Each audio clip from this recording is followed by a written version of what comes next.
graphic nature of this program, listener discretion is advised.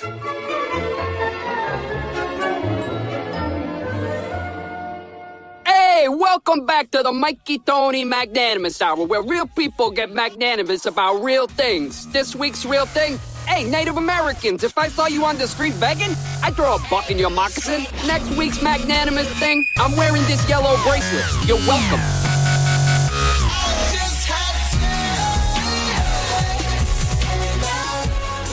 Oh my! Hello, my fellow Earthlings. This is Hikaru Sulu. You may remember me as the helmsman for the Starship Enterprise. You know, I don't usually listen to podcasts, but when I do, it's two strangers, one podcast. Chris and Paul make me feel like I have a tribble in my pants. Set phases to sexy. Suck it, Shatner. Well, hello and welcome to Two Strangers, One Podcast. I'm Chris. I'm Paul. And I'm Darrell. And this is, affirmative action has kicked in again. And black by popular demand. Damn right, baby. Black by popular demand. Get your 40s, get your chicken wings with the hot sauce. It's about to get down tonight. Yeah. Two strangers, one black guy. It returns. We already had that episode. Back to the black, baby. Back in black. That's what anyways. Wait, what? So we were kind of just briefly talking before the episode, as we usually do, to kind of just get our ideas out there and what we're going to talk about. And happy daylight savings time, I guess. I don't know. What would it was. There's nothing happy about daylight savings time. Really? I don't like spring forward, motherfucker. The only time I like the spring forward is when you put money in my hand and I got a nice drink with it. Oh, God. I just, I mean, it's just, I'm waiting for this fucking winter to end already. Your ass too campy about this spring and forward shit. Wait. This is not Jose, okay? Why are you going to call him campy? It just felt like he was just a little too happy. I'm sorry, Chris. No, I'm just, I was growing my beard. I shaved it off last night. I got a haircut this morning. I'm like all getting ready for springtime. And of course we got like up here we have a storm warning for Wednesday. So, you gotta, I'm going to fucking take a hostage if I have to deal with any more snow, man. Don't do it, Chris. Don't do it. So, so I'm just, I want the winter to go away already. So I was kind of happy about daylight savings time because, it's around that time of year where, we start actually, starts turning into spring. So I'm sick and tired of winter, goddammit. And also, so the first thing on my list, while I'm still in a nice angry state of mind, is... You're in an angry state of mind? Yes, I'm in a very, very angry state of mind because I am sick and tired of the fucking hipsters that have, ruined my old neighborhood, and I've mentioned this a million times in the past. I grew up in Manhattan, Lower East Side. Where I grew up now does not resemble or reflect any way the neighborhood that I was raised in because the fucking hipsters, these kids that watched too many episodes of Friends and so many episodes of Sex and the City decided to fucking, ask their suburban daddies to, put money towards, $2,000 a month apartments, and, have gentrified my old neighborhood, Gentrified? What the hell is this motherfucker went gentrified on the goddamn. Yeah. You know what? I can't lie, man. I'm with you, dude. I fucking hate hipsters, man. Fake ass nerds, wannabes. I really hate those fucking glasses that they wear, man. I'm like, you look like a fucking retard. The only people I can accept wearing those damn glasses are damn Clark Kent and motherfucking Malcolm X, dude, or a fucking librarian that used to wear them damn horn rim glasses back in the day. We was doing that shit before it was cool, bitches. Yeah, it's just, it's and like people, and when I was online looking, when I was reading the article, like you see all these comments and like this one asshole's like, dude, hipster isn't. There's no definitive term for hipster. Well, how could you point at somebody and say they're a hipster? As if it's the kind of douchebag that wears like the ironic clothing on purpose. You know what I'm saying? Obviously it's ironic. It's going to be ironic on purpose. It's the, the kind of asshole that, drinks, PBRs for the fact that, they never heard of PBR until the hipsters started doing it. PBR has been around fucking forever. Damn right. Let me see. Don't forget about the fucking skinny jeans and skinny like jeans. wearing the scarves around the neck. I'm like, man, what kind of bullshit is that? I'm like, you a fucking poser, man. And it's Quit fucking trying to 90 be like degrees outside. In the summertime they're wearing the scarves. Exactly. I'm like, man, quit trying to be like Louis Skolnick from Revenge of the Nerds, man. Sit your ass down. You ain't cool like that. And then those are the kind of guys that and now they're wearing scarves in the winter and then canvas like slip-on sneakers in the winter right now, like slipping and sliding up and down the fucking block. So those they're trying to be ironic. You see them like typing on old typewriters. Like I've seen people bring like old school typewriters outside. You know what I'm saying? Like, it's bad enough where you have the people who go to Starbucks with their laptops. Now you have, like, these ironic hipsters, or they're carrying around, like, the vintage cameras and stuff like that. Like things were so great back in the day. But then, then they pull out an iPhone. I know, right? Make up your mind. Oh, yeah. Are you for the Don't future forget or about for the them past? pulling out the little Swiss Army knife. Like, bitch, I've been using the Swiss Army knife since I was, like, 4 years old. Where the fuck you been? Yeah, that's right, motherfucker. I use multi-tools, too. And it's just these people who they've swarmed into the neighborhoods that I like the Lower East Side where I grew up, and it's nowhere near the same. When CBGB's shuts down, but then a fucking Whole Food market goes up. I mean that's the problem. That's the whole problem right there. Hey, now slow down a little bit, dude. I actually am a fan of Whole Foods, man. They're expensive as fucking hell, but Whole Foods have a lot of good stuff I like, man. But I still get where you're coming from. Bro's gonna cut you if you don't stop. Well, he good on this, man. But I get where you're coming from, though. In theory, I get what Whole Foods is about, but it's one of those deals where, like, when I walk into a Whole Foods, the people that shop there, I want to fucking hit with a steel chair. Yeah, I'm with you on that part, man. It's like the band Nirvana. I got nothing wrong with Nirvana. The Nirvana fans, I want to fucking, drop kick down a flight of stairs. But, it's so... Shit went down the hill when Courtney Love fucked with Kurt Cobain. Yeah, and well, okay, so this is what is happening is they're shutting down, of all the things that they're changing in my old neighborhood, they're actually shutting down a Salvation Army which has been there since the 50s. They're shutting down a Salvation Army, which is a place that homeless people had places to stay. And this is the neighborhood that we're talking about is the Bowery. And the Bowery was a very artsy spot. And actually the Bowery, for people that are familiar at all with CBGBs, I mean, the Bowery pretty much started, like, when I say physically, the physical location of the Bowery was like CBGBs was like at the very first, like the street where the Bowery would start. And it kind of went down. It was just south of Houston Street. And it was an area that had a lot of, it was weird, and growing up, it was dangerous. You couldn't walk down the streets at night. But and unfortunately, it was a very, very poor area. When people, think about New York City and Skid Row, even though Skid Row's from LA, but, we think of poor neighborhoods, it was the Bowery. And, the Salvation Army's been there forever. And, the fact that now it's being torn down, it's being torn down so they can make it into a hotel. And then the bastard developers, they're not even starting from scratch. They're just gutting the Salvation Army and making it into a hotel. So it's like, now where people used to have a place to sleep, for free, now some hipster douchebag, visiting this New York City is going to pay $800 a night, to accommodate, an area that was, lived in by homeless people. So I gotta ask, are you gonna go back to Brooklyn?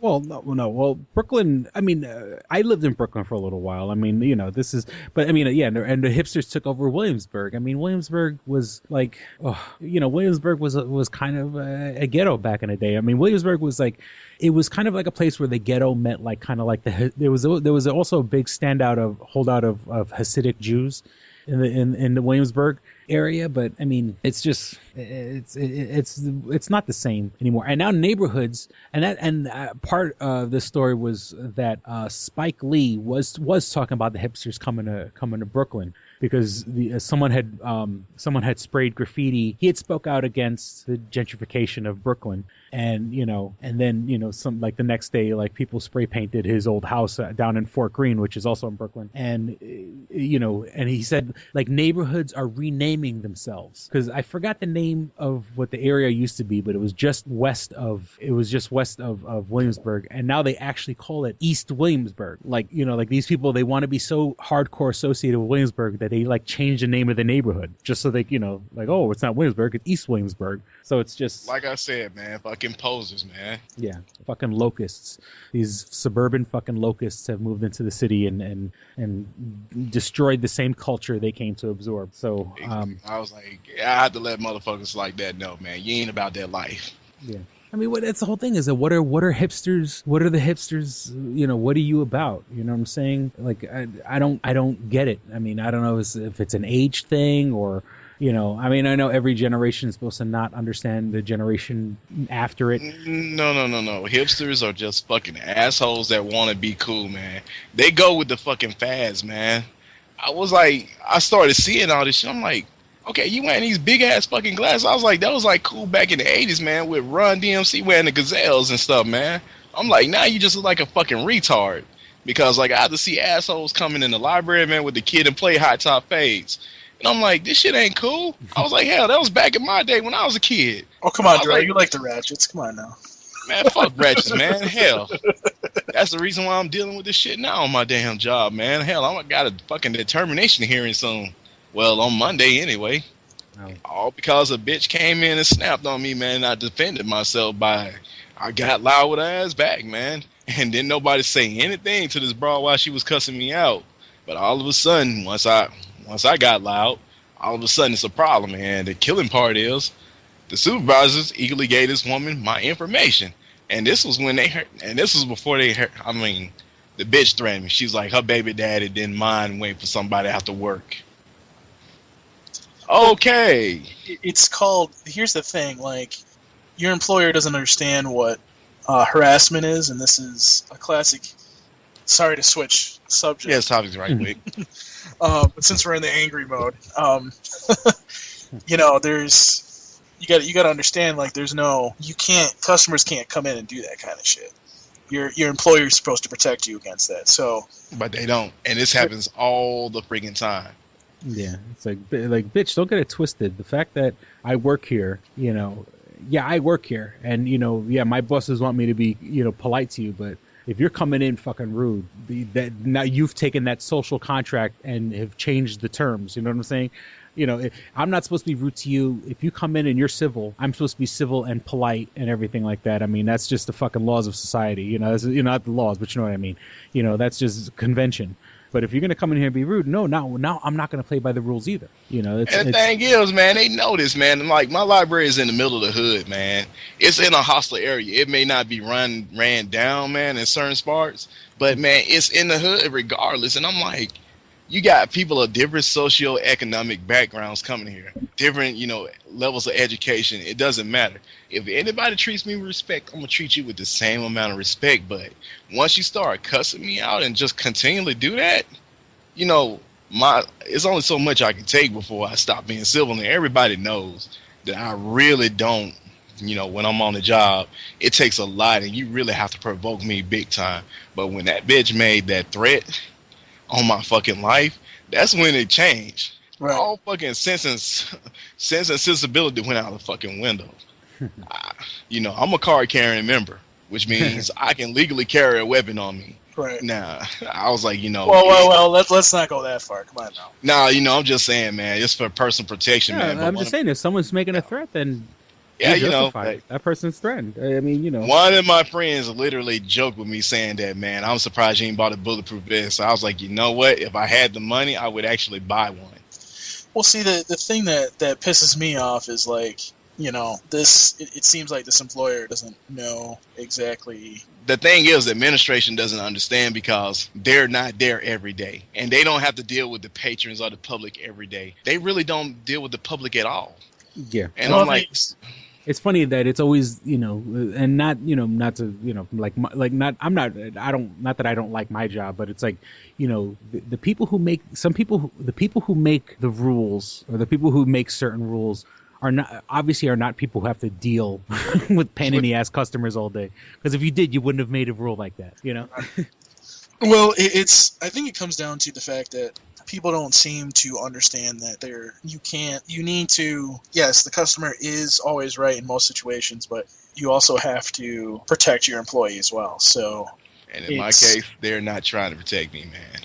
They're trying to protect the image of the library. And it's so funny, man, in the paper that they gave me today, it still said that you put both patrons in jeopardy and our library. Not once did it mention you put yourself in jeopardy. No concern for me whatsoever. Right.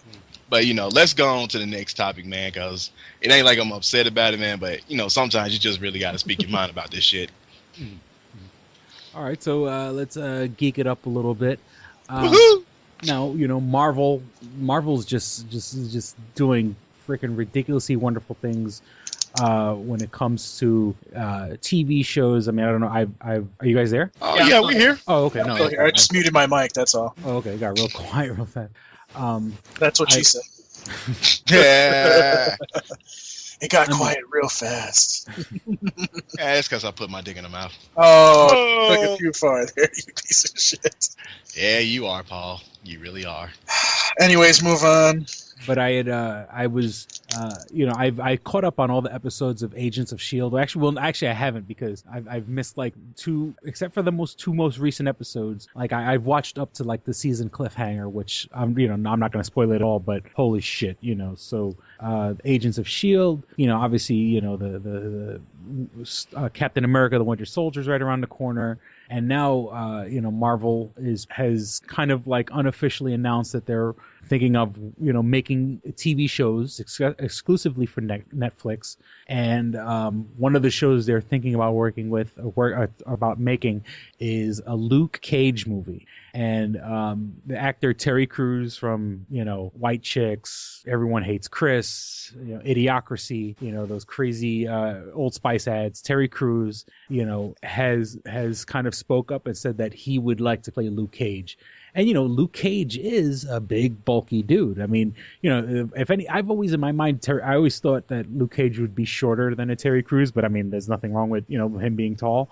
But he has made it known that, Terry Crews, here's a guy he's already on that Brooklyn Nine-Nine show, which is like now officially award winning, which I haven't seen an episode yet, but, he's announced, I mean, here he is on one hit show, but if he's saying that, he wants to be, because of course, if he goes and he's Luke Cage for this new show, he'll be the star and not have to worry about, stupid ass Andy Samberg. But yeah, because I hate fucking Andy Samberg with a fucking passion. But he's announced that he's interested in it. If he has the right body type, Marvel has been making like these action, but what I do have to, and one thing I like about Agents of S.H.I.E.L.D. is that it kind of has it kind of cuts the action a little bit with humor. It's a good it's a good balance of action and humor, stuff like that. Terry Crews, phenomenal. He could be very funny when he needs to be, and also he looks like he could fucking rip somebody's fucking head off. So I think he'd be perfect. Yeah. Oh yeah. He'd be perfect for Luke Cage. I mean, like I said, the only thing is in my mind he's a little too tall, but that's hardly a fucking complaint. It is a complaint. I'm very pissed. Oh yeah, Paul. Yeah, I can just hear it in your voice, man. I think I could do a better Luke Cage though. That's all. Mm-hmm. Nah, bitch, fuck. Mm-hmm. Fuck you too, Chris. For getting fucking silent on me about that. Oh, no, don't worry about it. You're gonna be all like that on his podcast? Wow. I don't know, man. You know me. I just gotta talk shit, man. It's how I roll. Well, you smell like shit too, but. Well, we know what you smell like, man. You smell like you crawled up a goddamn skunk ass and defecated that bitch. Oh, just stop. I know you're under a lot of stress about that marriage. I fucking hate you so much. I mean, if it's not sawing wood, it's about the marriage. I mean, come on now, Darrell. Well, you forgot about booze, bitch. You just so fucking disrespectful. Me and my love of alcohol, bastard. But yeah, man, I get what you're saying though. I think Terry Crews would make a real good Luke Cage. The thing is, he's pretty versatile though, man, because like he can be serious, but he can be funny too, though. Yeah, I was watching. Remember that movie Gamer with Gerard Butler? Yeah, I have no strings. I have no strings. Well, there's a scene where, the Terry Crews character goes to the Gerard Butler's character. And in the movie, when they were filming it, he does the scene nude. Like, and what had happened was Gerard Butler wasn't intending on seeing Terry Crews nude. But he just doesn't give a fuck. You know what I'm saying? And that's what I like about him. Like, like in White Chicks, when he kind of gets like real, like when he's singing that. I want to say Michelle Branch, 1,000 Miles. Yeah. When he does that, and Idiocracy, when he has the freaking, American flag, freaking parachute pants, and the straight haired wig and stuff like that. I mean, he's fucking hilarious. Oh, yeah. So I think Hector Elizondo Mountain Dew. I was like, man, that movie was, come on, Vato. Full pardon. I'm down, Darrell. It'll be okay. It'll be okay, Darrell. Dude, if you ever seen Idiocracy, you would get the jokes. But since your lame ass hasn't, let me and Chris have this moment. Oh wait, Paul, that is not sweet. Paul, you did not see Idiocracy? Probably not. Oh my god! Oh my god! It's because obviously it's a comedy, and it's by Mike Judge, the same guy who gave us Beavis and Butthead and Office Space and King of the Hill. And so what it is it takes place in the future where like all these intellectual people when you see these intellectual people like, oh, we're gonna wait to have a kid or whatever, and then they end up even if they're lucky they may have one kid or whatever, but stupid kind of trashy trailer park people like Jerry Springer type people have fucking a million kids. So like it's one of those deals where like after generations and generations and generations of like fucking hillbillies and stuff like that having kids, like the world has just become incredibly stupid, and like everyone on the planet is just fucking stupid. And I forgot the guy, the main actor. I forgot his name. Owen Wilson. No, Luke Wilson. No, it was Luke Wilson. Luke Wilson. Luke Wilson. Yeah, Luke Wilson. He's part of an army experiment, and he ends up getting stuck in this little like cryogenic chamber. It's a little bit like Futurama in that sense, where he wakes up in the future, but now a little bit. What's different in Futurama is that he wakes up and everybody's stupid, and he's just the guy he's of, like, literally average the smartest man in the world. And he's the smartest man in the world. So it's so funny that like he'll talk and like people like if he uses big words, people don't know what the hell he's talking about. Yeah, you talk like a fag. Oh, you'd love that movie, Paul. It's fucking hilarious. And the beginning, let me tell you, like the beginning, it's like when you start realizing what a fucking horror the world is when it's only run by stupid people. It's kind of scary. Like, like they've replaced all the water with Gatorade. Well, I mean, in the movie they call it Rondo, but like you can't. It's got electrolytes. So like if you go to a water fountain, it's not water, it's Gatorade, and like Gatorade, and like the only people like he finally asked, he goes, "Where's water? I just want to get some water." And I mean, like you go, water like from the toilet? Like why would you want to drink something from out of the toilet? Oh, it's so funny. So yeah, they got it. And then Terry Crews plays the president, but like in this crazy world, like he's like a wrestler and a porn star and president of the United States. So like when he comes out to make addresses, like how like when wrestlers come out, like there's lights and an announcer, like ladies and gentlemen, and it's like in this, like ladies and gentlemen, the president of the United States, and he comes out and he's carrying like this big AK-47, or I'm not good, I don't know the names of assault rifles, but like he's giving a speech and like he's shooting a rifle up in the air while he's giving a speech. It's an incredible, it's so fun. Dude, this is literally good. It's like Darwin's natural selection gone fucking wrong. How dumb things normally die out, it's the reverse of that. Well, I would next time you see me, just give it to me or something. Oh, okay. Oh, that's what she said. I think I like give it to him. I got a bootleg of it somewhere. I know I do. Shh. which, yeah. What bootleg? I don't know anything about a bootleg. Fell off a truck. Forgot about it. But speaking about falling off a truck, don't we have to go to a commercial break here soon? In about 4 or 5 minutes or so.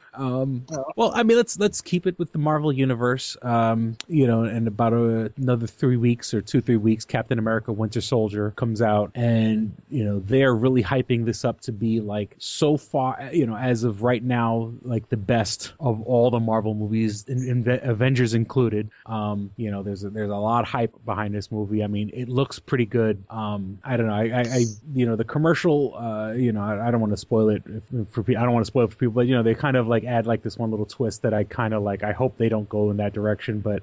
I mean, it does look good, because, the Winter Soldier is, Bucky, Captain America's sidekick that, he thinks dies. You rarely hear about half of the time. Yeah. And it's like, Captain America was always, that was like one of his early losses that haunts him or whatever. And then, the Winter Soldier is Bucky. And that's not, I don't think that's a spoiler. That's pretty much well known that. And so, but everyone's gearing up for this to be like so far the best Marvel movie, which is kind of odd because later on this year there's also Guardians of the Galaxy, which after a little digging around, a little research that I've done so far. I mean, I guess apparently this is all going to tie into the Avengers because at the end of Avengers we got a quick glimpse of Thanos or however you want to pronounce it. I always said Thanos, but I've been corrected and said it's pronounced Thanos. But two of the characters in Guardians of the Galaxy have a personal agenda and beef with Thanos. So he's gonna be like the crossover link in between the Avengers and Guardians of the Galaxy. So. These guys have this big ultimate picture. They're weaving a really big fucking quilt when it comes to storylines and crossovers and stuff like that. And and even as of right now, like this next week on the Agents of S.H.I.E.L.D., they're bringing in like two of the characters from the Thor movie. Lady Sif and some other chick. So they're really kind of tying everything together, which I think it's pretty awesome. That. They're doing it. Well, I also like the fact that Samuel L. Jackson looks like he has more of a role in it, so we can actually see how this Nick Fury is. Yeah, we'll see. I think that would be interesting. You know what I mean? Like, we really haven't seen him, do anything. Really, just sit there and be like, "Yeah, this is what you're going to do, and if you don't do it, well, I'm going to bring down this big ship and kill you." And like, you're like, "Okay, well, that's nice, but that's not who Nick Fury really is." And so it should be interesting to see how he is. And then, of course, we get to see Miss Scarlett Johansson again. Yeah, and now there was because I don't know. We were talking. I kind of said it not as a joke, but I had mentioned. I said, how come there isn't a Black Widow movie? And they've kind of said that they're thinking about making one. Right. So it's funny that you heard it here first on Two Strangers One podcast that I had said it like a joke. Why isn't there a Black Widow movie? And who knows? In another 2-3 years or so, we may actually have a Black Widow movie. And we'll get to see that dead ass, dead ass, flipping around in IMAX, doing what she does best, because she has a better ass than she does tits, but dead ass. Sometimes. And I'm not even an ass man, and she has a. I'm an ass man. In the beginning of Lost in Translation, like the movie that kind of made her star, like the first 30 seconds of the movie is like her in some like little pink panties, and the camera like pans up right to her ass, and it's like, a star is born. Too bad it wasn't porn. Oh God! Hey. There's an Avengers porn out there. Yeah, there's always something weird going. There's always something porno related. Like there's actually a porno called Game of Bones. No, dead serious. I'm not surprised. Yeah. Probably involves Darrell Maddox in some way. No, not this time, dude. They said my dick was too big and it actually blurred out the camera. Oh, God. Anyways, let's go to the commercial on that, please. And we'll be back with more dick and fart jokes. Literally. This episode of Two Strangers One Podcast is brought to you by Comics Etc. 1115 East Main and North Goodman at the Hungerford Building, door number 8. Find out more information at comicsetc.biz or like them on Facebook at facebook.com/comicsetc1. Click and Hit, enhancing the experience for all recreational smokers. Click and Hit is a one-handed portable vaporizer. This smoking pipe has a compact 4-stage design, complete with a built-in, windproof, butane refillable torch lighter. The large burn chamber holds your stash of legal herb or pipe tobacco. Click the button to ignite and inhale as usual. When you are done, put it back in your pocket for later. Smoke anytime with the touch of a button. No more carrying around grinders and tins. You can leave the pipe, rolling papers, and even your lighter at home. The Click and Hit cordless vaporizer is no bigger than a normal cigar, making it the world's smallest and most discreet vaporizer. It's perfect for use in small places or shared rooms. It's efficient, getting 5 to 8 draws from your packed chamber. It's affordable at just $19.95 each. Buy 3 and the shipping is free. Buy 4 and you get the 5th one free. Visit www.click-n-hit.com. That's clickandhit.com.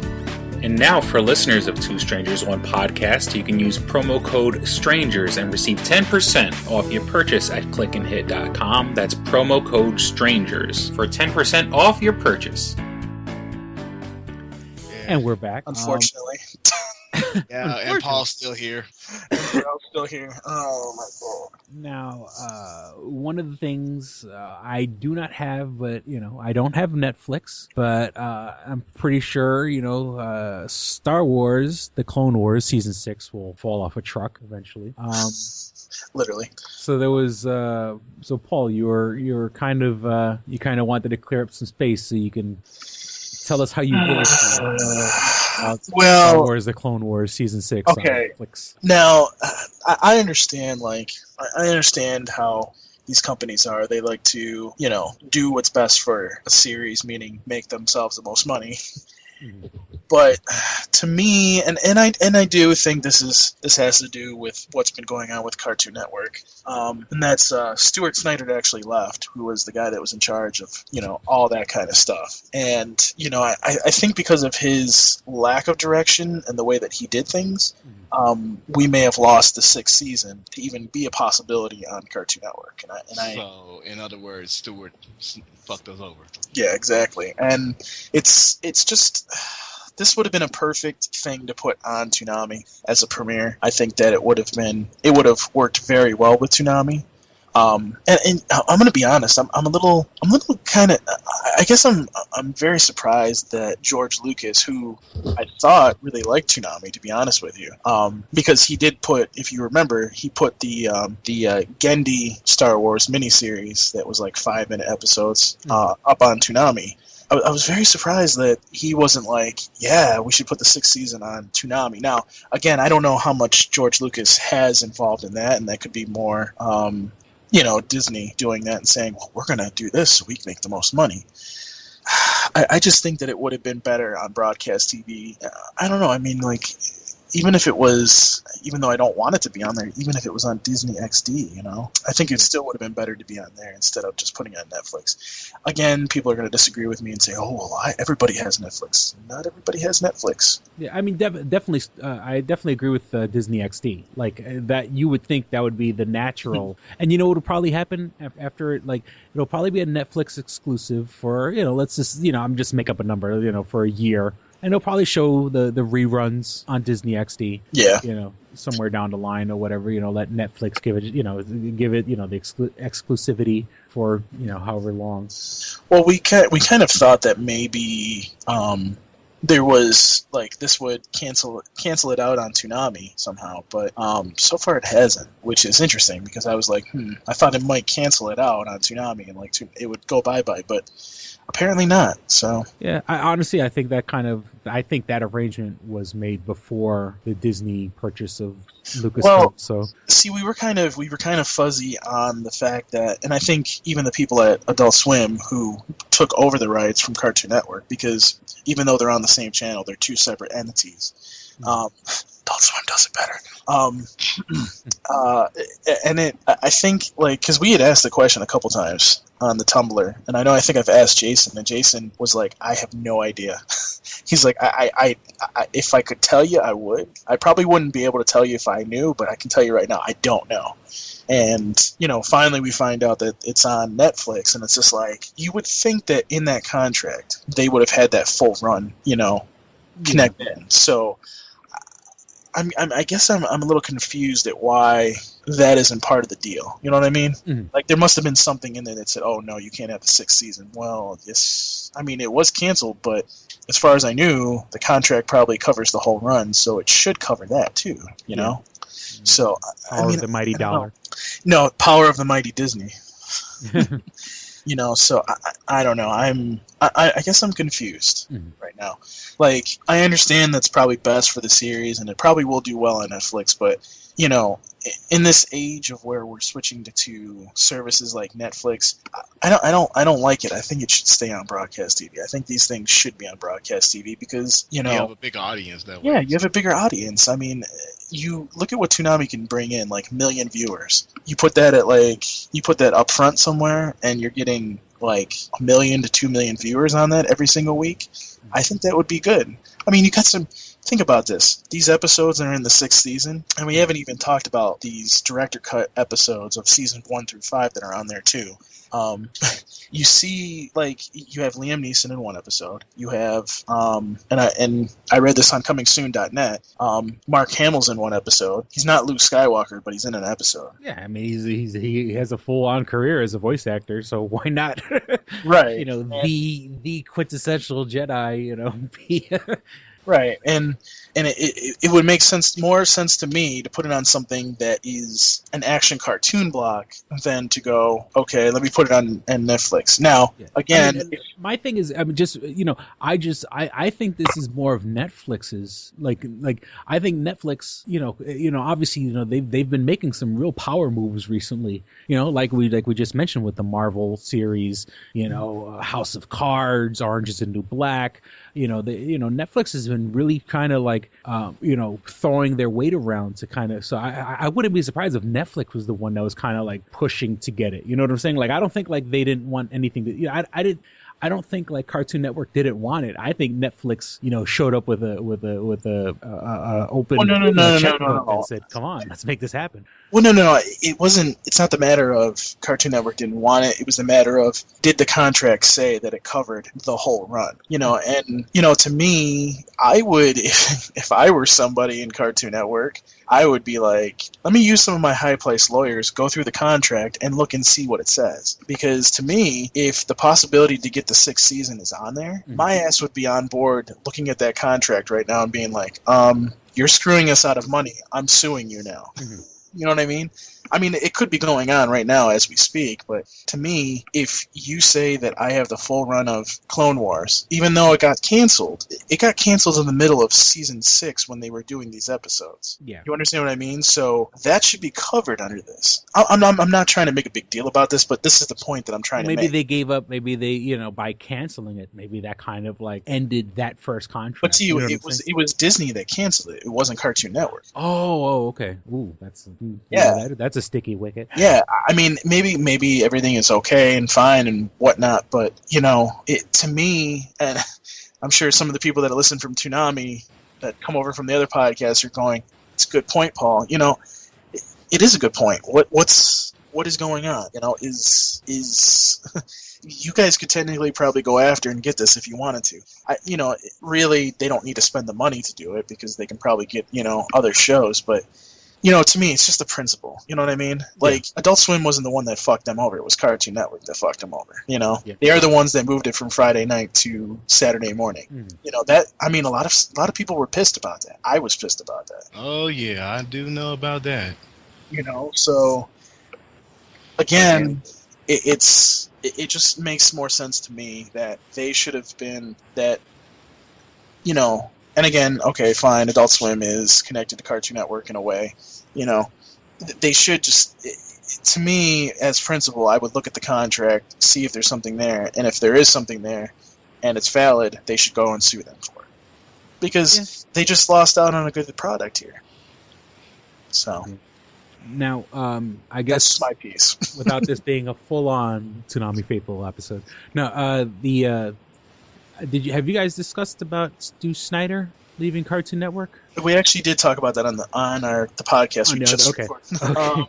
Well, it's it's only because it's breaking news. If you really want to know about it, you should just go to Sketch's Tumblr, because Sketch wrote a big expose about his thoughts on it, and it was pretty in depth and detailed about it. Well, I would say, I mean, I just bring it up only because just for like geek news, but I mean, just bringing it up just to like, hey, Well, see, here's the problem. He was the one that brought in all the real action. All the live action. So that's why a lot of people are pissed at him. I mean, he did do some good things. He has the regular show there. He has what else? There's Adventure Time, I think. Adventure Time. Johnny Test. Johnny Test does really well. Yeah, you got Steven Universe and Uncle Grandpa. I'm not fond of those shows. I think Steven Universe is probably one of the worst pieces of shit I ever seen in my life. But, that's just my opinion about it. The kid is fucking annoying. Well, briefly, and you'll hear more of my thoughts on the other podcast, but if for me, as somebody that loves Toonami, and it makes me kind of happy he's gone, because he was there for the end of Toonami, so it makes me think that maybe he had something to do with that. So again, I don't know. I'm just justice. No, I don't know. I'm just I wish the guy the best. I just hope that in a year or two from now, because it's not going to be a quick change, but in a year or two from now, we see a different Cartoon Network. We get more American action cartoons, and we get to see, maybe some of that will translate to Tommy too. Well, maybe we'll get some of that good Western animation that we had when we were growing up as kids again. Because I hate to say it, some of the stuff that we see now, man, it isn't all that great at times. True. But I want some stuff like G.I. Joe, Mega Force, man. You see, know what I'm talking about. See, that's the thing. Like the point I was making on the other podcast, Tsunami Faithful podcast, is that the problem is you've seen a shift from all these shows being on Cartoon Network. Now you see them on the Hub, or you see them on Nickelodeon. And don't get me wrong, Nickelodeon does a very good job with Teenage Mutant Ninja Turtles, but that should be on Cartoon Network. Another good example, Nickelodeon has Voltron. I don't know what they're doing with it right now. It's on hiatus right now. But Voltron, the new Voltron, wasn't actually that bad. And it looked like they were doing well with that on Nicktoons. I wish they would have moved it to, Nickelodeon itself, but that's fine. It still was a good series. I would like to. That was a Cartoon Network show. The old Voltron was on Cartoon Network for years. Not to mention, the old Voltron was one of the OG Toonami shows, the first Toonami shows, one of the first Toonami shows on Toonami. It's like it's kind of a slap in the face to see these properties on different networks. I mean, it surprises me that they even still had Thundercats. That was the first time in years that I actually saw Cartoon Network go, okay, we're going to take a property that we own and finally make a show out of it. And it was good. It was actually good, and they fucked it up. Well, no, they didn't fuck it up. Warner Brothers fucked it up, but still, I don't know. I'm just saying. It's a good day for us, because I'm hoping this is going to create a fresh Cartoon Network. And don't get me wrong about the Adventure Time and all those shows, but I want my American Western action cartoons again, So. Yeah, bring us a damn reboot of Silverhawks or something. Silverhawks. Yeah, everything else gets fucking mined, for being reused, and I'm talking about, man, they did a fucking reboot of fucking He-Man. I know y'all can dig in the vault and get Silverhawks a damn chance. Yeah, because that was all Filmation, right? That was all. I think so. Yeah, Filmation. Yeah, for a split second, I'm like, did I just say Funimation? No, Filmation. I mean, like, seriously, can we get? Yeah, Paul. Oh wait, I'm sorry. You should be watching. I'm sorry. Now, while your lawsuit. Okay. while animation's on our mind, have you guys seen anything at all about the new South Park video game, The Stick of Truth? Yeah, I've seen commercials about it. I don't know what it is. Like, is it an actual cartoon and you just play in it, or No, what is it's an actual video game, and it's a role playing game because you kind of like make your own. You're the star. You're like the new kid in town. And so, like, like you basically, I'm assuming you customize your own character because the way it looks like you can pretty much, do, you could, make your own South Park style of character. And it's kind of like using the South Park.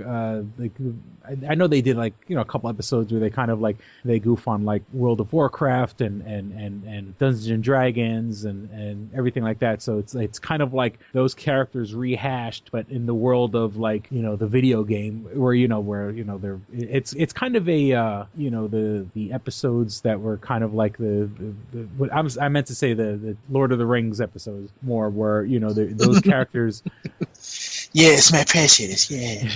and them using like a using that as kind of as the world of because because it is a role-playing game, and like when you fight, when you do certain battles, when you go into battle mode, I guess would be the best way, it's very similar to the people who are like fans of like Final Fantasy VII, where the screen kind of zooms in, and then your three characters are standing on one side of the screen while the villains are on the other side of the screen, and you do that very familiar like melee attack or missile attack or magic attack or use a spell or a potion or whatever the case may be. So because I've seen a few of the mini games online and the side quests, because the people that were reviewing it weren't allowed to show more. I know as of right now the game's officially been released, so I know there's like 1 million walkthroughs, but about a week ago I was looking at some of the like I said, the people were kind of they were like, I guess Ubisoft, the company, was letting people only show like side missions and mini games and stuff like that. The one thing I do have to say is that the technology is finally caught up to the point where, I mean, not that South Park was always had this great, incredible, high graphic look, but the game, our systems are so advanced now that it looks like an episode. Like obviously you're controlling the character and everything like that, but I mean, it's indistinguishable. Like like if you were looking at a screenshot, you wouldn't know if you're looking at a game or an actual episode of South Park. So I don't know, because I know, I mean, they want to cash off the property, of course. I think Trey and Matt, the guys, I think they kind of caught that Broadway bug. Like I think South Park has kind of like fallen to the wayside. Like after 17 years, I mean, how many more things can you do? So I think they kind of like, because the game, even though it seems interesting, it feels a little like. It feels a little forced. It feels like, sort of like, all right, let's just put something out there just to like shut the fans up, And, That's kind of mean. Yeah. Well, I'm just saying is that, obviously, I mean, because the show, they never had a final episode, and it was never announced that it were going to come to the end, so. Are they at their end or no? Well, that's what I'm saying is that it's never been, they never said, okay, this is the last episode of South Park, which I think just leaves it open enough for them to say, hey, they could come back. Basically, they could come back when and if they choose to. Right. But the game looks good. I'm pretty sure it's going to be very push a lot of like political buttons. I mean, one of the mini games has to do with fucking like abortion and shit like that, and it is kind of weird. And that when it comes to shit like that, but I don't know. It looks interesting. I just wanted to kind of just touch upon it. That's what she said. Okay. I get a chance to kind of be upset now. Well, not upset. That's not the right word. Upset. Uh-oh. Oh no. Well, Radio Shack, and as I've mentioned in the past, I'm not a particular big fan of Radio Shack.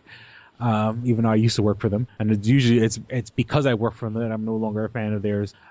They've announced that they're closing 1,100 stores, and I'm glad and I'm so happy because, they spent all that money on that stupid Super Bowl ad, because the ad itself was actually kind of brilliant. I'm not going to lie, but I think, there's advertising companies that do that shit. It's not Radio Shack, and it was kind of goofing on the fact that, they want to change their past and they don't want to disassociate themselves from their past. And with all the wonderful marketing and that they've done, all it's done is led to them having to close 1,100 stores. So, good for Radio Shack. I'm glad they're slowly fucking dying. I want to step on their fucking necks as they take their last fucking breath. So I'm glad, hopefully, because they want to compete with, a Best Buy. And, unfortunately, if you look at Circuit City went away. And even though I'm not exactly the biggest fan of Best Buy either, how could you trying to change your image and compete with a store that's already has been established? And Radio Shack should have stuck to what they're doing, selling transistors and resistors and, and diodes and little buzzers and shit like that. Thingamabobs and jigmajiggers and jig-jags and... Yeah, the things that people always associate with Radio Shack. You know what I'm saying? Right. Or at least not try to, really separate yourself from that. That's what, people, if I need a jack, I need an audio jack, I need something weird, I'll go to Radio Shack. You know what I'm saying? No, people, your future isn't in selling Dre Beats headphones. It's not, you know what I'm saying? It's like, stop trying to be the cool kid, because you're not. You're just that it's like that kid, like that lame kid that buys a Dre Beat headphones. Like, no, you're still a lame fucking kid. You just bought expensive headphones. That's all you did. So, and that's not I'm not bashing Dre headphones. I'm just saying it's just, Radio Shack trying to get out from its past image, but they're always going to be the parts store. They're always going to be the place. Oh, I need this weird battery that I can't get at Walmart, so I'm going to go to Radio Shack. Right. Well, don't deny yourself, goddamn. Don't deny who you really are. Well, I was actually talking to somebody about this and I feel your pain, sir, because I actually had to borrow a mic from you this weekend. Oh, yeah.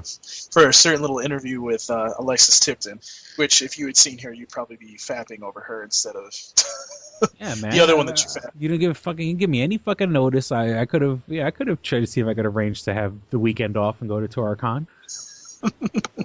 Well, okay, so let me just say this. So I ordered a mic from Radio Shack online, a USB mic, and I actually have it upstairs because it came in today. So some of you might say, okay, so what's the problem? I ordered it on Wednesday. He was supposed to be here 2-day delivery. 2-day delivery means, okay, it should be here Friday. Mm-hmm. No, at the very least Saturday. You know exactly. What I'm saying? It came today. Yeah, so basically, so your 2-day delivery is 3 to 5 days then? Yeah. You know what I mean? Why do you think people don't use your service, Mm-hmm. And don't get me wrong, this is the only place that I could find an actual cheap USB mic to do interviews, because I don't need that.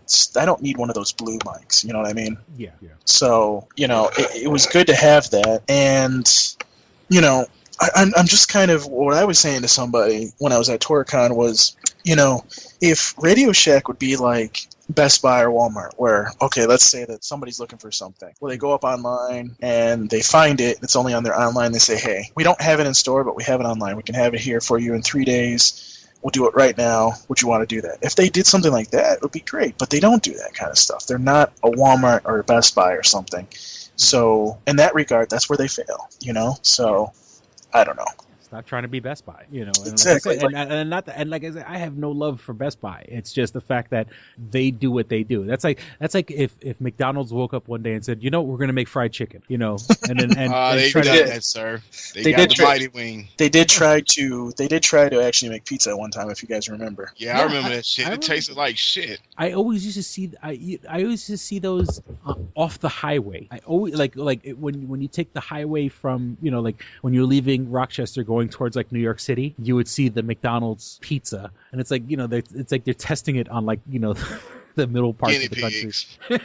well, what you have to understand about Rochester is it's a test market, so people test things here before they test it in other places. So, But continue. I'm sorry. Hey, yeah, and so shit, I lost my train of thought. What I'm just saying is don't try to be Best Buy, like McDonald's. Don't wake up one day and say, okay, we're going to sell pizza now, like pizza, and we're going to try to take out Pizza Hut. No, Pizza Hut's been here long enough, don't try to, and it's funny. I'm glad you mentioned that, because that was something else I kind of wanted to talk about on the show.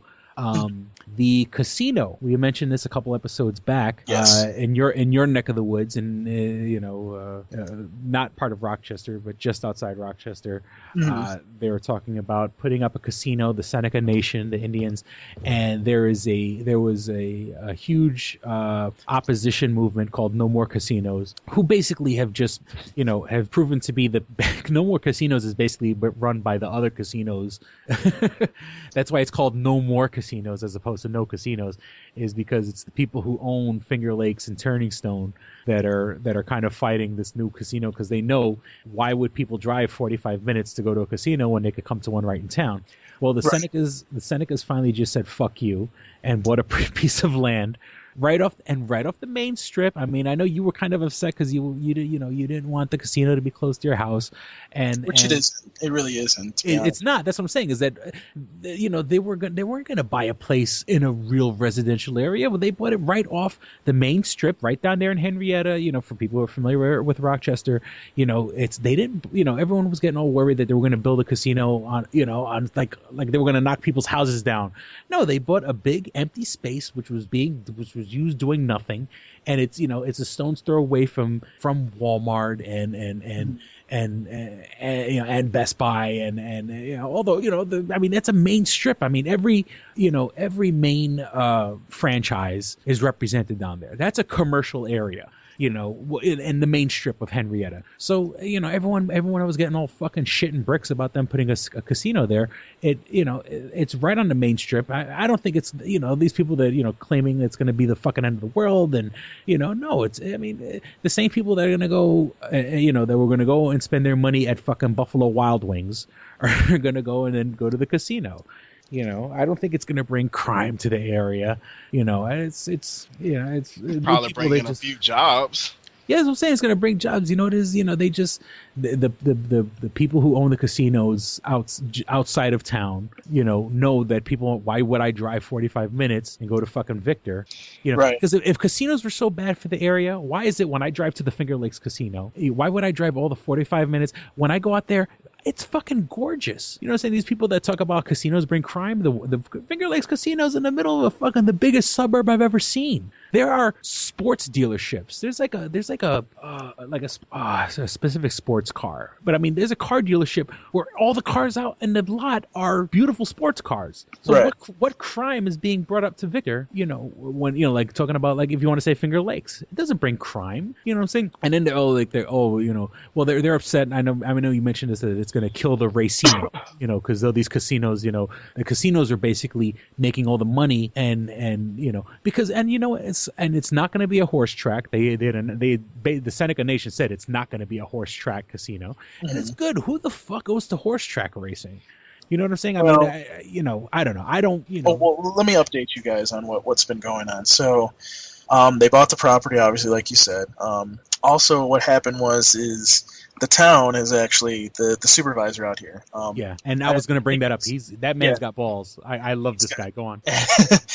And there's him and 3 other board members in the next meeting, which I'm guessing is this week, are going to introduce a response to the Senecas saying, basically, we don't want your casino here. And, good for him, because, a lot of people here in Henrietta don't want it. And I don't disagree, because there was down the road from me, they were going to put in a bunch of apartments. I don't know if it was RIT related or anything, but a bunch of people went to a meeting and voted that down too, because they don't want that here. It's too much traffic on East River Road. So why the hell do I want to deal with this shit?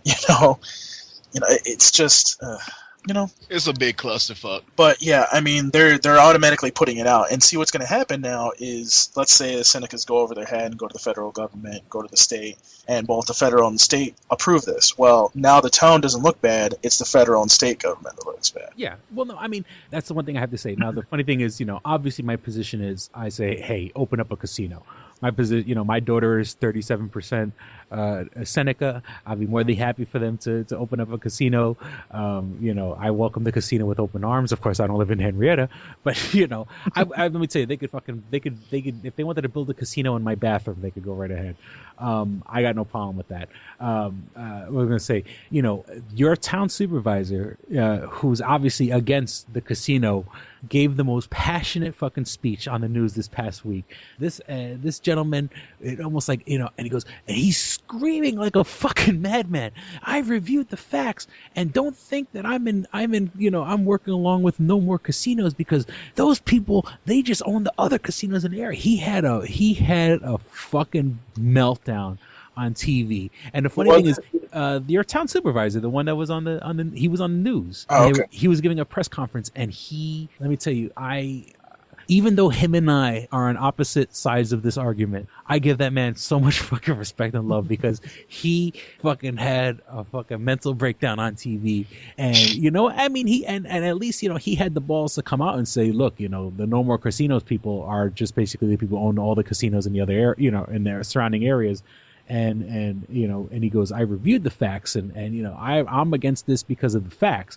So that was fucking hilarious. And I guess people, I haven't even checked if it's online, because I saw it on the news, but I guess it's Henrietta town supervisor. His name is Jack Moore. Jack what? His name's Jack Moore. He actually owns That's what she said. This is gonna make you laugh. He actually owns Crowmore Farms. Oh, okay. And he actually lives down the street from me, which is weird, because his house and his farms are in Rush, but yet he can be town supervisor. So I don't know how that quite works, but whatever. I don't know. Whatever. So I think if you own a business, you can run for supervisor too, but. All I gotta say is I gotta give him props. I mean, I could sit there and respectfully give him respect, because even though him and I are on different sides of the argument, I mean, there's a man with passion. That's a guy I want to be my town supervisor, because he's the best. I think I figured it out, Paul. The reason why he could run for town supervisor, so long as he is a resident in Rochester, like where you live. The way it works with the urban government, as long as you live within that city, you can still run for supervisor or mayor or whatnot, even though you may own a business that's out of town or whatnot. Yeah, and trust, and just look, you call it Rush, but Rush is fucking all these fucking places in Rochester. They call themselves fucking different names because they just don't want to be associated with the inner part of Rochester, the city, the part where the minorities live. So they call it everything else. They call it Rush. They call it Brighton. They call it Henrietta. They call it Irondequoit. They call it fucking Greece. It's all fucking Rochester people. Jesus Christ, you fucking racist cocksucker! There would be no Henrietta if it wasn't for people from people from Rochester going down to shop in the Henrietta area. So don't fucking get over yourself, people.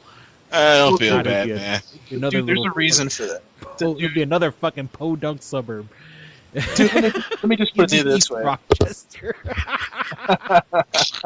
because. East Rochester is the real redneck white trash part of town. It's so Oh, okay. So it's a small slice of Alabama. Gotcha. Oh yeah. Oh. Not to mention, I know what the inner city like in Birmingham, man. So don't even get me started, dude. Yeah. Literally, trust me. That's what I'm saying. As Paul said, Paul's like, Darrell, you would do real good where I live, but he was like, I don't think you would do too good where the other black people live.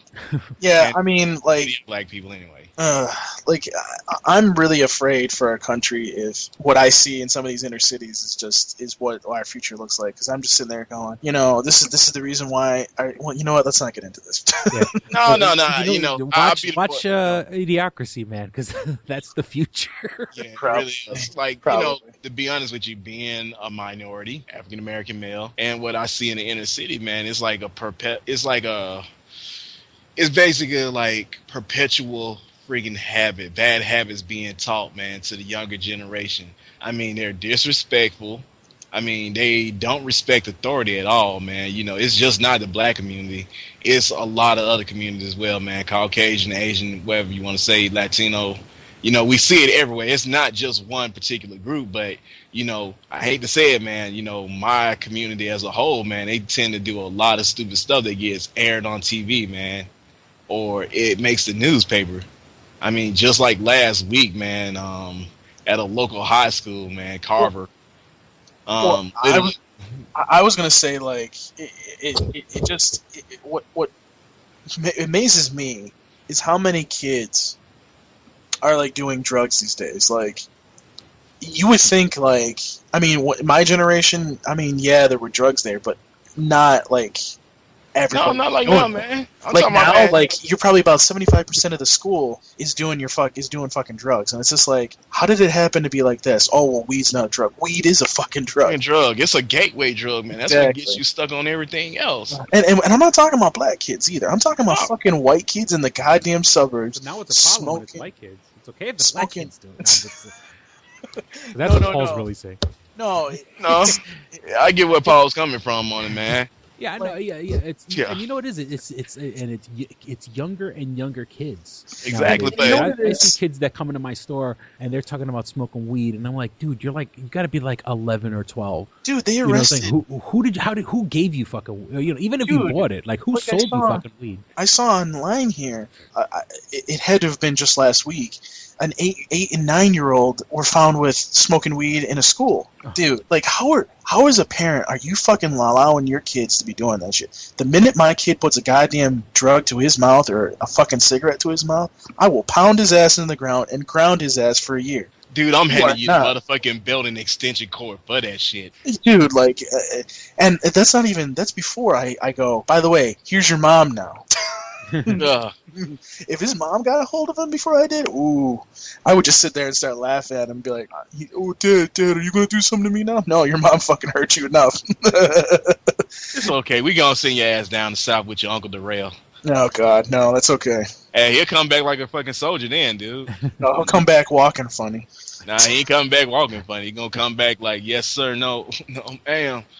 Oh my god! What about, dude? Oh, you know what? We should talk about this before we get off. What about that mom? And I know you guys have seen this in the news or heard it on the radio. What about that mom that did a YouTube video embarrassing her fucking kid, her fucking little girl? I think it was like a black mom and a black kid. Yeah, man. Like the little girl was lying about her age and everything. Tell me grab your Bible. Yeah, and you know what, man? See, that's the problem, man. They want to criticize this woman, man, but the thing is, look here, the little girl got off easy, man, because, hell, my mom would have beat the hell out of my ass for doing shit like that, man.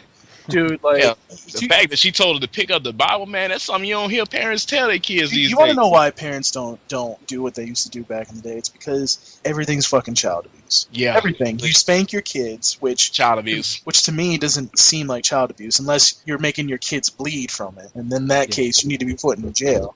Yeah, you know? Well, there's disciplining and then there's child abuse. Unfortunately, people have confused disciplining with child abuse. No. You know CPS has confused. Oh yeah, no, that's what I'm saying. There's nothing wrong with disciplining your child. You know what I'm saying? Don't tell me what I'm doing is wrong to my kid. I'll be honest. Like when my son was like 2 years old, terrible twos, he used to go up on the glass sliding door that we have and try to hang off the handle. Mm-hmm. I put his ass in the corner. He would come out of the corner and then do it again. So I started spanking his ass. Guess what? He stopped doing it. He stopped doing it, and he started listening to Daddy real quick. And, he would sit there and go into stores. He don't go into stores now and sit there and go, oh, but I want this toy. He doesn't do that shit to me. You know why? Because Daddy will put his foot in his ass. Exactly. That's what you gotta do, man. I don't know if anybody's listened to Carlos Mencia, but he had the best quote. Like, his mom, before they went into the store, would slap him upside his head. And he looked at, he's like, what the fuck are you slapping me for, Mom? And his mom would be like, bitch, don't even think about complaining about a toy, because if you complain about a toy, you won't live to see the outside of the store. So, that's people these kids need to realize, like, they got it. Well, we've said, it seems like every generation has said, oh, well, we have it really good. No. The kids right now have it really fucking good. iPhones, by the time they're 13, they got a fucking iPhone in their goddamn pocket. Oh, no. They don't get them at 13 now, man. Shoot. My little cousin is like, what, 7 years old? Well, I'm just saying, dude. Like, yeah, I know, man. The average age, yeah. Responsible parents don't give them to their kids until like 12 or 13 years old. And that's a lot of parents. Let's face it. But, you know, like, responsible parents are giving them to them. They got iPhones, they got fucking iPads. Dude, my kid is in 2nd grade and has fucking iPads in his classroom. I'm like, shit, I had a fucking goddamn big-ass motherfucking computer with shitty-ass graphics playing some fucking math. Oregon Trail. Oregon Trail. We're in the world as Carmen Sandiego. There you Oh go. my god.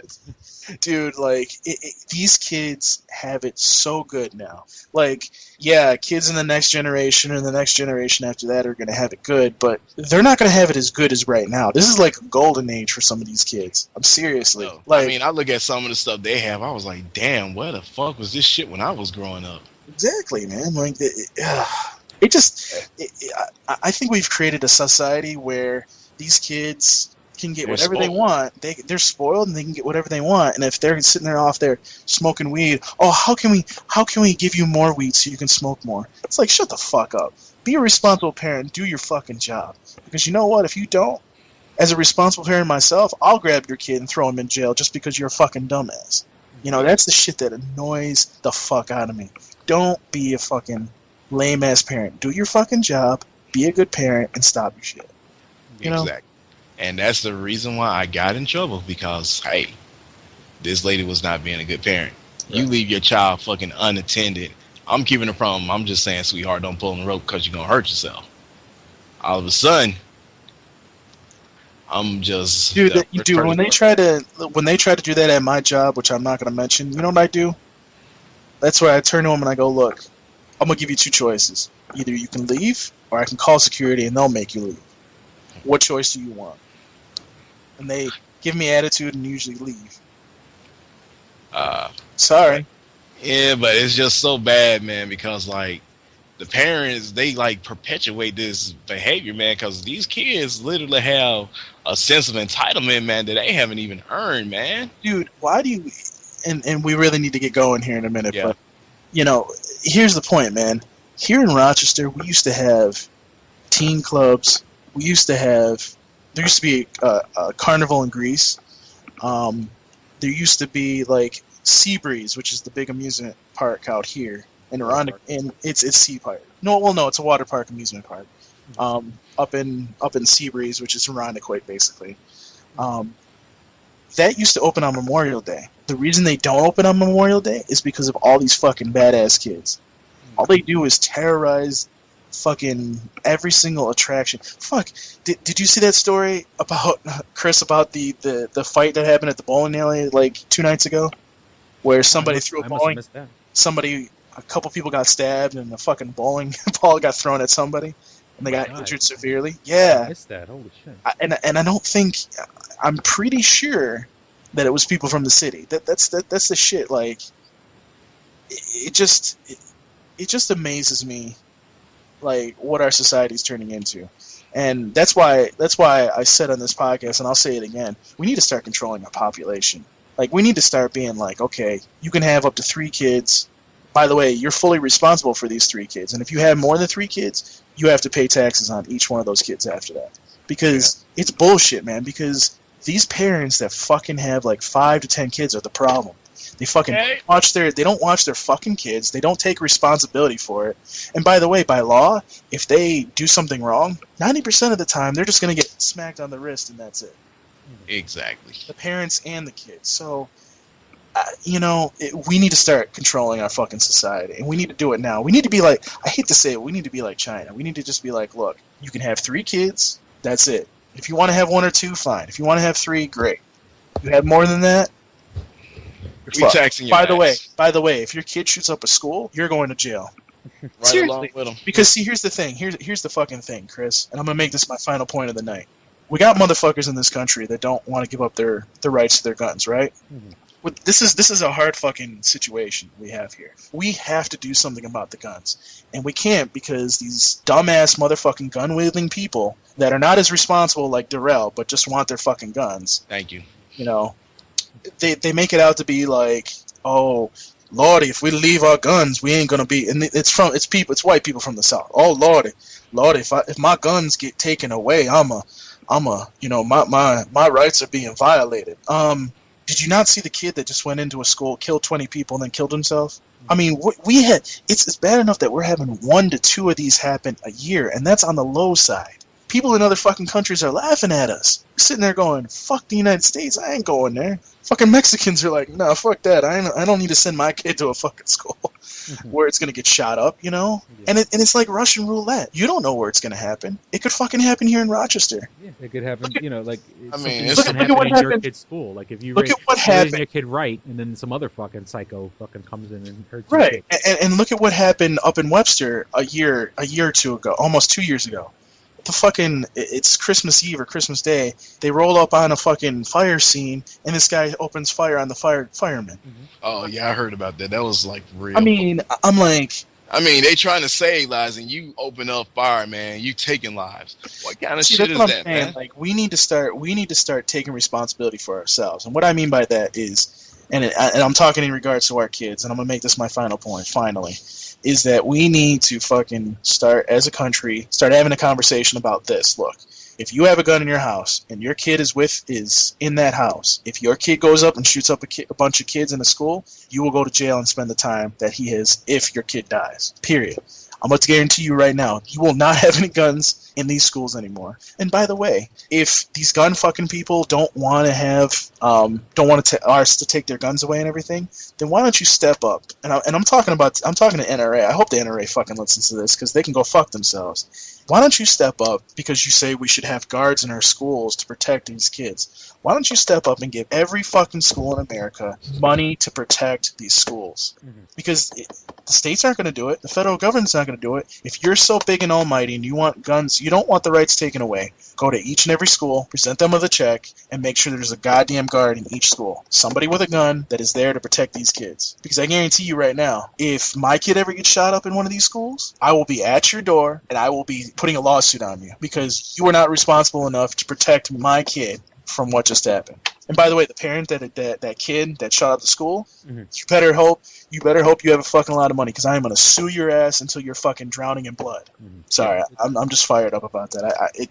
just really annoys me because this country could be 10 times better than what it is. Yeah, we're turning into a society of fucking. You know, there's no responsibility. I mean, all these problems that you were just talking about with guns and stuff like that is because people the guns that were not properly secured. I'm all for people having. I mean, and I'm not contradicting what you're just saying. The people should have the guns, but with that gun comes fucking, the fucking. It's a big responsibility. Yeah, I mean, I hate to sound to bring a nerdy for a second. Spider-Man, with great power comes great responsibility.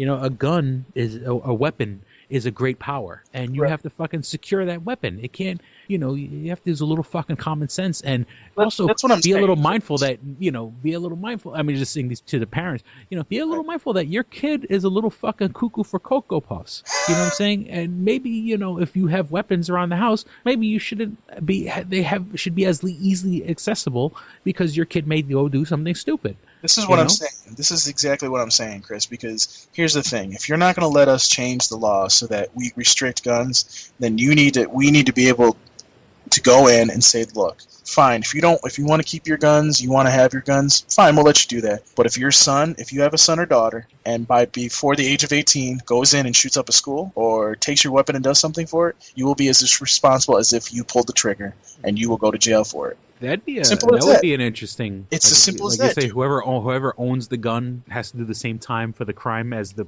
criminal. I guarantee you, Chris. Well, I'm saying because parents are responsible until they're 18. Okay, fine. So you're responsible if they go up and shoot up a school when they're 18 years old. Before they're 18, they should be whatever. And by the way, if your kid after the age does that and you knew something about his mental state or her mental state, guess what? I won't find you all responsible, but I will find you responsible in a way for not saying anything. And anybody else that knew about it too. And as a parent, you should be aware if your kid's a little fucking off kilter. Exactly.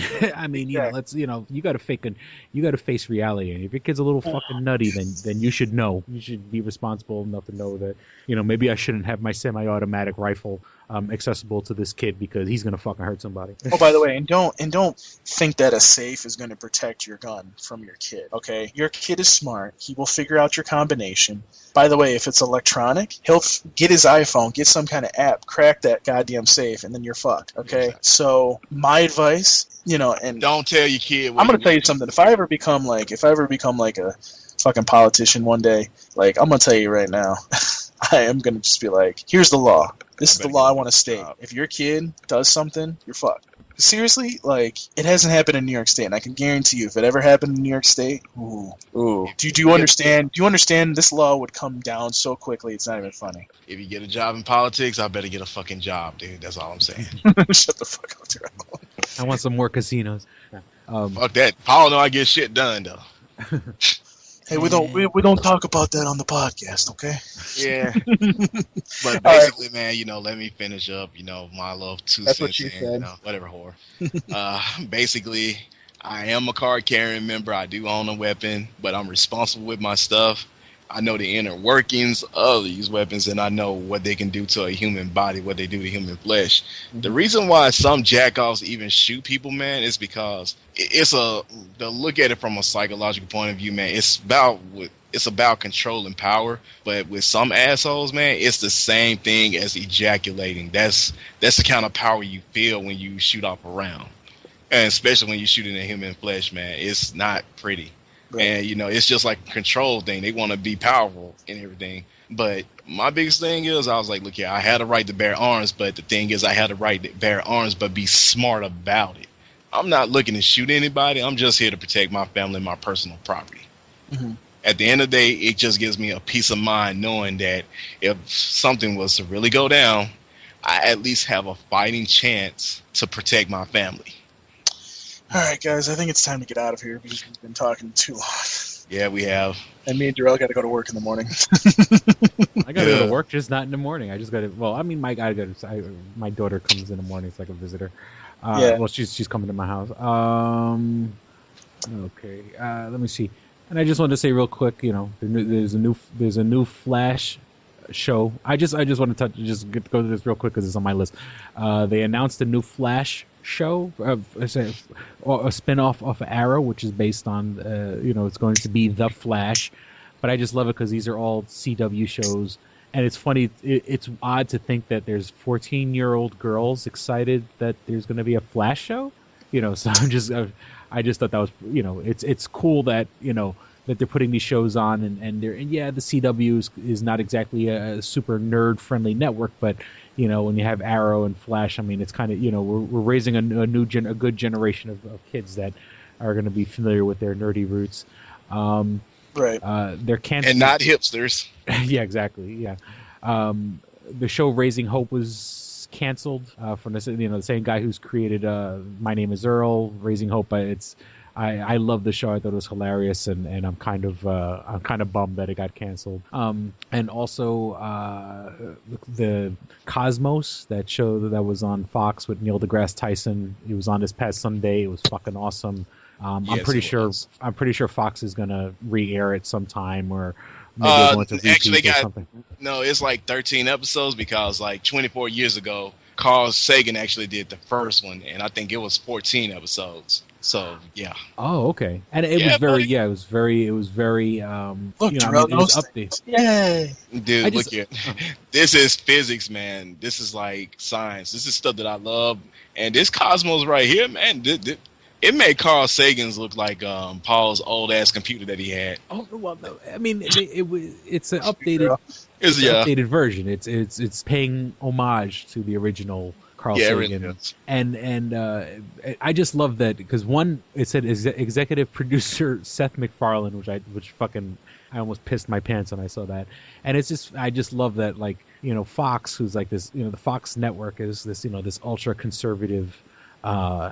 People who believe fight the theory of evolution and super ultra conservative people, but then you have Cosmos on their network, which is kind of, not that it's saying that there's no God or anything like that, but it's like here, it's throwing science right in your face on prime time, when really Fox is run by people who are like so anti,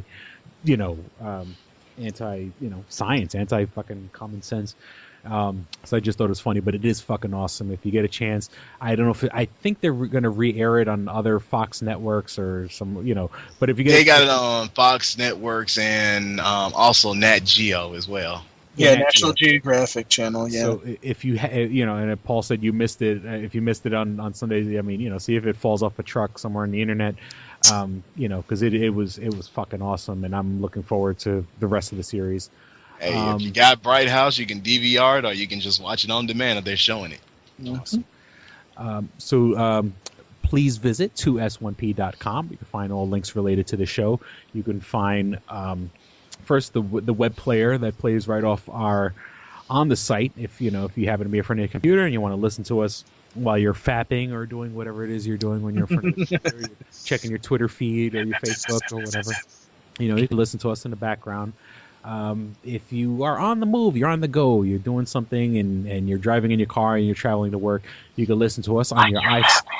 If you're fapping in your car, don't do that because you're going to crash. And you're going to die with your dick in your hand, and it's going to be really hard to explain to the coroner. Hard. Your dick gets caught in the steering wheel or whatever. So, if you have an iPhone, iPad, iPod, you can listen to us on iTunes. Just go into the iTunes store, check the podcast tab, and then search for Two Strangers, One Podcast to see our beautiful red, white, and blue logo. And you can download every single episode. This is like American. Yeah, this is like episode. This is going to be like episode like 145 or something like that, or 146. So, I mean, there's over 146 hours of Two Strangers, One Podcast. You can go back in the past and listen to all our wonderful history. If you don't have an iPhone, iPad, iPod, you can find us on this Stitcher app for Android devices, and also on the internet. Also, if you don't want, let's just say you're totally anti-Apple products and you don't want to touch anything Apple, you can find us on the Stitcher app. That's STITCHER. You can listen, and the way Stitcher works is you could probably listen to our 6 most recent episodes, and then when you favorite us on Stitcher, whenever a new episode comes out, it gets automatically downloaded to your device. And one thing I should mention now is that Stitcher has added a new features to the app where, let's just say you do travel a lot and you don't want to waste the data. Nowadays for people who have plans where you pay for data or you can, while you're at home in your Wi-Fi, turn the Wi-Fi on your phone, download all the episodes you can, and all the podcasts that are worth listening to. Kevin Smith's Smodcast, Chris Hardwick's The Nerdist, NPR, Adam Carolla, Mark Maron, all the podcasts that are Tsunami Faithful Podcast. Tsunami Faithful Podcast, of course. You can download all the episodes while you're home on your Wi-Fi for free. Well, not for free, but not going on your data plan, and you have all the access to the features of Stitcher. Because let's just say our show goes an hour and a half. Okay, what if it takes you 45 minutes to get to work? When you stop the episode and you come back, you can listen to the first half on your way to work. You can listen to the second half on your way home, and Stitcher remembers where you were in the episode and start right back up again. So I love that new feature. I've used Stitcher. Nothing against iTunes, but I'm a Stitcher fan. I'm an Android phone fan. So. That's what we use. For those on Facebook, you can find us on facebook.com/Two Strangers One Podcast, all spelled out. Like us, share us. I keep saying I'm going to do eBay stuff. I've given up on the eBay thing. I keep saying I'm going to do it. I never do it. I've also, you'll hear in a few minutes, you hear a commercial for Double Jackpot, my book. But let's just say you don't have a dime to your name. You're piss poor broke. It takes 2 seconds to share this episode on Facebook. Share us, like us, tell your friends about us. So even if you can't give us money, of course we like money, but even if you can't do that, share us with people that can give us money. Find the richest person you know and just let that one person know about Two Strangers One Podcast. Anybody that know Bill Gates, hit us up. You can follow us on Twitter @Stranger Podcast, or if you want to hit us up for information or anything like that. And if you want to send us a email, you can email us at twostrangersonepodcast@gmail.com. So I haven't gotten into the Tumblr or anything like that yet, but you can't go wrong with good old-fashioned email. twostrangersonepodcast@gmail.com. And I think that's everything I needed to cover. I acquiesce the floor to you, sir. All right. Well, you can find Darrell at the nearest liquor store. Pretty much. Darrell. Liquor store / gun shop. Yeah. Basically, you can find me at ukami_samurai7 at twitter.com. And you can also tumble with me, because I love to tumble, at ukamisamurai7.tumblr.com. And if you want to email me, which you probably not, you can do that at darrellmaddox@toonamifaithful.com. He likes the fat people. Yes, I'm fat. You can find me on Twitter at Paul Piscrillo. Piscrillo. My last name is spelled P-E-S-C-R-I-L-O. Piss. I'm gonna fucking kill you, I swear to God. And then you can tumble with me. It's paulpiscrillo.tumblr.com. And if you want to email me because you love me and you want to talk to me, it's they lied to you. Shut up. paulpiscrillo@toonamifaithful.com. And also I have what's called an ask.fm. It's ask.fm/Paul Piscrillo. Ask me questions there. I like answering them. And I also like telling you about when Darrell's getting married and how am I going to get down there and what kind of booze that he's going to have at the wedding. And everything. Maybe. Well, hell, you'll probably be one of the groomsmen anyway. Can I bring a banjo? Hell yeah, bitch. We get down. Hell, you got your 3X, XXX jug? Maybe. Anyway. This motherfucker just broke out a fucking harmonica. Yes, he did. Wow. That's deep. Welcome to the Tsunami Faithful podcast. Anyways, on a serious note, like I talked about last podcast, my girlfriend is still in the hospital with her kid, and she's doing a lot better. They may actually be home, I'm hoping, at the end of the week, if not, probably early next week, which is good, which is very good. If you guys want to help, there's a GoFund for her. It's GoFund.com. If you put in, if you search the name Sophia, it should come up, and you'll actually see a picture of my girlfriend with her daughter Sophia. If you want to, that's where you can contribute to the fund. If you guys can, I would appreciate it. Everything will go to making sure that Sophia is cared for. We still don't know exactly what The extent of the damage. The extent of the damage is, so it could be costly here in the future. So every dime will help her, and please do donate if you can. So yeah, and just it's GoFundMe, GoFundMe.com. Okay. And then if you're looking to spell Sophia, it's SOPHEA, GoFundMe. Yep.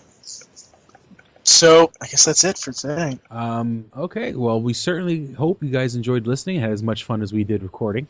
Thank you for listening to Two Strangers, One Podcast. I'm Chris. And I'm Paul. And I'm Darrell. Don't be a stranger. We don't care about you. Peace. We're out. Bye. Fuck you, Darrell. I love you, Paul. You should be fapping harder.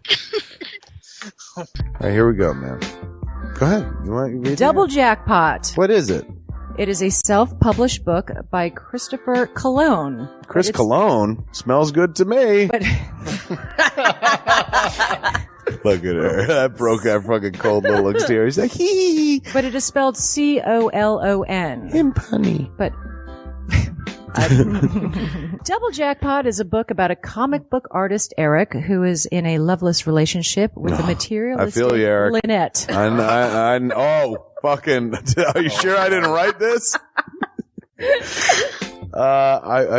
Sounds hauntingly familiar. He starts cheating on his girlfriend with a more creatively supportive woman, Nadia. Well, I gotta meet her. Where's the Nadia? There's your summer girlfriend. Summer Nadia is Nadia. Nadia? Yeah, I think Nadia is spelled with an A. All right. Both Lynette and Nadia play the double jackpot, the largest payout in lotto history, much like the recent Powerball. Both girls play his birth date as the winning numbers. Eric is now stuck between two of the country's richest women. Who will he choose? It's not that simple. This is a clever fucking idea, man. Is. Look at her, fucking. She's impressed. I am. She got some summer reading. Christopher Cologne smells real lovely with an original idea. This is. I've never heard this before. I haven't either. This is a self-published book, much in the indie spirit as Kev's Clerks. Oh, you don't even need to name check me. This is just a good idea. You could stand on your own, man. You don't even have to be like, hey, remember Clerks? This is nothing like that. This is way more original than Clerks. This is a good idea, man. Why didn't I think of this? I need something to read. This book is part of the Comic Books, Heavy Metal, Video Games Trilogy Book 2. Odd I See, A Tale from the Road, coming soon. Right on, man. It's part of a trilogy. This is the first part. Way to write, man. He's seeking a literary agent. Motherfuckers, anybody out there? There ain't no literary agents listening to this show, I assure you, sure. Sure. I assure you, sure. But somebody know a literary agent? Hook a motherfucker up! Chris Cologne come up with an original idea. I should tell Raskin. That's a good fucking idea, to be honest with you. That's a fucking rom-com right there. Megan, get Raskin on the phone. Isn't it possible to get Raskin on the phone? No? Yeah. I want to run it past him, man. I want to, and if it happens, I get a taste, Chris Cologne. I get a whiff, if you will. The book could also be ordered on www.lulu.com. That's lulu.com. I understand that. I just want to spell it out. Normally one says it, that spells it. Still, lulu.com. What is that? Do you know what it is? I don't know. All right. The book could also be ordered on www.lulu.com. Search for Double Jackpot Christopher Cologne. A paperback version of the book is $15 and a PDF file is only $5. $5 is Yeah. insanely inexpensive. 15's not even that bad for a paperback version. No. This is $1 million idea right here. Like a fucking a movie about a dude who fucking is stuck between two chicks, both of who play his birthday and win the lottery. Come on! I can see that trailer. Chris Cologne is on to something. Nobody else can smell it but me. I'll read it. Thank you. I'm going to make that smelly joke. I know. You're trying to get me to laugh again. It worked once. Double Jackpot is a self-published book by Chris Cologne, man. It's the first book in his Comic Books, Heavy Metal, Video Games trilogy. Book 2, Odd I See, A Tale from the Road, should be coming out soon. Get all the information at Chris Cologne, like a motherfucker. I will totally read this. Double Jackpot. I'm serious. I'm going to recommend that to fucking Raskin. How is that not a movie? You know what I'm saying? This could be a sexy movie. You could do an R-rated version. There could be nudie in it, and you could show them fucking both chicks. Maybe a little penetration. Maybe a butthole shot. No butthole, no care. I would like to formally apologize to Christopher Cologne right now. No, sex sells. Chris Cologne will appreciate that. He's like, thanks for throwing a few buttholes in there, man. Don't forget to check out twostrangersonepodcast.net, your one-stop resource for everything show-related. You can find links to subscribe to us on iTunes or on Stitcher. You could also find links to buy my book, Double Jackpot, on twostrangersonepodcast.net. Fuck you, fuck you, fuck you. You're cool. And fuck you, I'm out.